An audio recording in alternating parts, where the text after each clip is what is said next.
नमस्कार दोस्तों। भूखा बाप, अरे बहू, मेरे घड़े में पानी ख़त्म हो गया और भर दो। जून की भरी दोपहरी में बाहर के कमरे से ससुर जी ने आवाज़ लगाई। अंदर से कर्कश की आवाज़ आई। बस इसकी ही हाजिरी में खड़े रहे। कभी पानी, कभी खाना, दोपहर में तो शांति से जी लेने दो, कहकर बहू राधा ने अपनी बहू शिखा को आवाज़ दी। शिखा, बाहर बूढ़े के घड़े में पानी भरकर आ जाओ, और खुद सो गई। शिखा राधा के बेटे समर की पत्नी थी। शाम को हरि सिंह फिर बोले, बेटा बहुत भूख लगी रही है, कुछ खाने को दे दो। शिखा खाना बनाने के लिए आटा लेने गई तो राधा चिल्लाई, अभी से रोटियां बना के रख दो, जब तक खाएंगे तब तक तो बासी हो जाएंगे। शिखा, माँ जी, वो दादाजी को भूख लगी है तो वो खाना मांग रहे हैं, बस इसलिए। शिखा की बातचीत में काटते हुए इस बूढ़े का तो दिमाग खराब हो गया है, जब देखो उसी की हाजिरी भरते रहो। शिखा के हाथ से आटा छीनते हुए, खाना टाइम पे ही बनेगा। हरि सिंह की आंखों से आंसू झलक आए, जो बाहर पानी लेने आए थे, मगर बहू की बात सुनकर वहीं रुक गए। जाने कितनी यादों को याद कर उनकी सूख गई आंखें, आंसू का पर्दा सा आ गया। वो बैठ गए अपनी चारपाई पर। जब से गांव छोड़ इस घर में आए, कभी अपनापन ना मिला। बस पोते की बहू थी, जो अपनी सास से छुप छुपा कर उसकी मदद कर दिया करती थी। पर वो बेचारी अपनी सास से डरती थी, और ये बात हरि सिंह जी जानते थे। गांव में भी तो दूसरे बेटे के पास यही हाल था। जब वहाँ जीना दूभर हो जाता तो शहर आ जाते।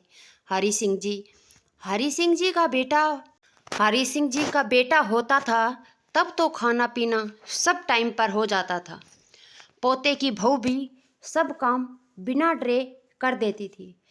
पर जब बेटे के जाते ही राधा ससुर और बहू दोनों पर चिल्लाती रहती थी। हरि सिंह को याद आया, कैसे कल सुबह पोते की बहू ने उसे चुपके से नहलाकर पूरे शरीर पर तेल से मालिश की थी, और उसके कपड़े धोने बैठी ही थी कि बहू राधा आ गई, और उसने बहू शिखा के हाथों से साबुन छीन लेकर और कहा, क्यों साबुन बर्बाद कर रही है, इसके पड़े पड़े के कपड़े गंदे होते हैं क्या।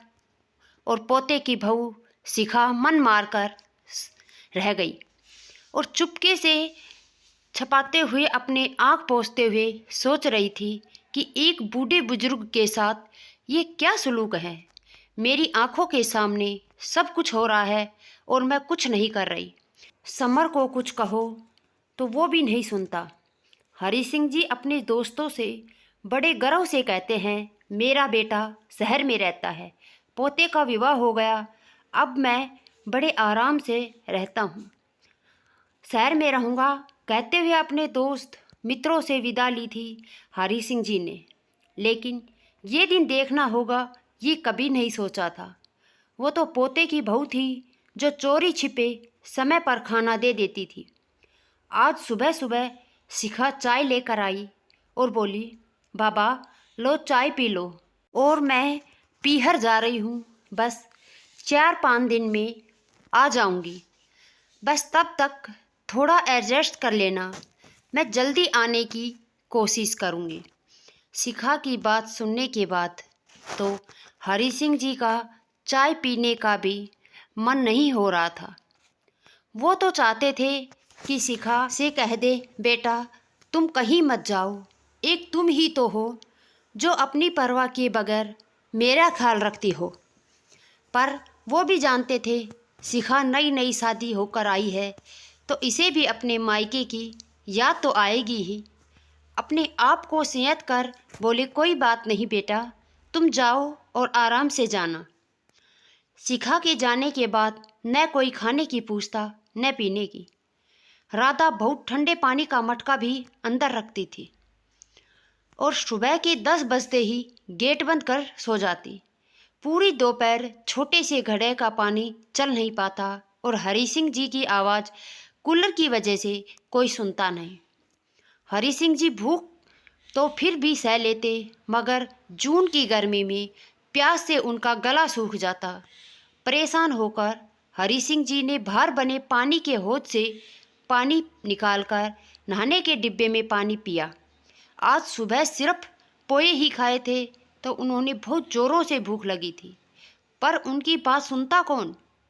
भूखा बाप जेठ के उस तेज चिलचिलाती धूप में तेज कदमों से चलते हुए अपनी बेटी के दरवाजे पर पहुंचकर दस्तक दी। 3 गली छोड़कर रहती थी, लेकिन दुख ऐसा भाव आता कि जी हो रहा था कि दरवाज़ा खोलने से पहले ही चल कैसे बेटी से रोटी मांगूंगा, कैसे कहूँगा कि मैं भूखा हूँ। मुड़ ही रहे थे कि बेटी ने दरवाज़ा खोला। पिता को इस समय देख वो हैरान थी। बापूजी आप आइए ना, लेकिन इतनी धूप में आप क्यों निकले बाहर? आइए बैठिए। तो यहाँ कहते हुए जल्दी से पंखा और कूलर चला दिया और भागकर पानी का गिलास ले आई। उसने पानी पी लिया और उसकी आंखों से आंसू आ गए। बेटी भागकर रसोई घर में गई, 2 रोटी, दाल, सब्जी थाली में डाला और भाग कर ले आई। उस पल में कुछ सोचते समय समझने की ताकत खो दी थी। जैसे ही बेटी ने पिता के सामने थाली रख दी और बैठ गई, वहीं पास में कुछ मिनट में ही 2 रोटी साफ हो गई। खाकर तृप्त हुए। बेटी ने डरते डरते पूछा, बापूजी क्या हुआ? भाभी घर में नहीं थी क्या? आप ऐसे?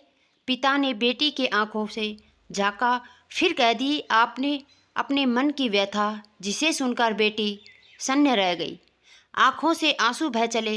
ये वही पिता है जिसने इतने बड़े घर को पाला, जिसके उगाए अनाज और सब्जी से बड़े संयुक्त परिवार और सब्जियों से गांव के गरीब का पेट भरता था। आज वही पिता 2 रोटी के लिए तपती दोपहरी में पैदल चले आए और हद तब हुई जब देखा कि पिता बिना चप्पल के आए थे। उस दुख और विषाद के अपने शरीर का जलते पैर का भी ध्यान ना रहा। अभी पिता के साथ बैठी थी कि हरि सिंह जी बोले, बेटा शिखा को मत बताना कि मैं तेरे पास खाना खाने आया था। वो बेचारी बहुत परेशान होगी। बस 1-2 दिन में वो आ जाए, फिर वो मुझे भूखा नहीं रहने देगी। और तेरी भाभी से भी मत कहना, वरना घर में कलह होगी। बेटी अपने पिता की बातें सुनकर इतनी दुख हो गई कि भूखा बाप शिखा का फ़ोन आया और उसने कब उठा लिया उसे पता भी नहीं चला। और हरि सिंह जी की सारी बातें शिखा ने सुन ली। अगले ही दिन अपने ससुराल आने का निश्चय किया। अगले दिन 11 बजे जब शिखा ने घर का मेन गेट खोला तो ये देखकर उसकी आंखों में आंसू आ गए कि बाबा पानी के हौद से निकलकर नहाने के डिब्बे से पानी पी रहे थे। उन्होंने शिखा को देखा तो उनकी आंखों में आंसू आ गए। बोले, बाबा के पास ही बैठ गई और धीरे से बोली, बाबा जैसा आपके साथ हो रहा है वैसा इनके साथ भी होगा, तब मेरी आत्मा को शांति मिलेगी। पर बाबा मैं ऐसा कैसे करूं? मुझसे तो ये नहीं होगा। पर बाबा मैं भगवान से दुआ जरूर करूंगी कि इनको इनकी करने का एहसास जरूर हो। शिखा की बात सुनकर बाबा ने शिखा को के सर पर हाथ रखा। नहीं बेटा, इनकी करनी इनके हाथ, तुम्हारी करनी तुम्हारे हाथ। इनके लिए बेटा अपने कर्म मत बिगाड़ना। बाबा आपने बुआ जी के यहाँ खाना खाई ना? सॉरी बाबा, अगर मुझे पता होता तो मैं बिल्कुल नहीं जाती।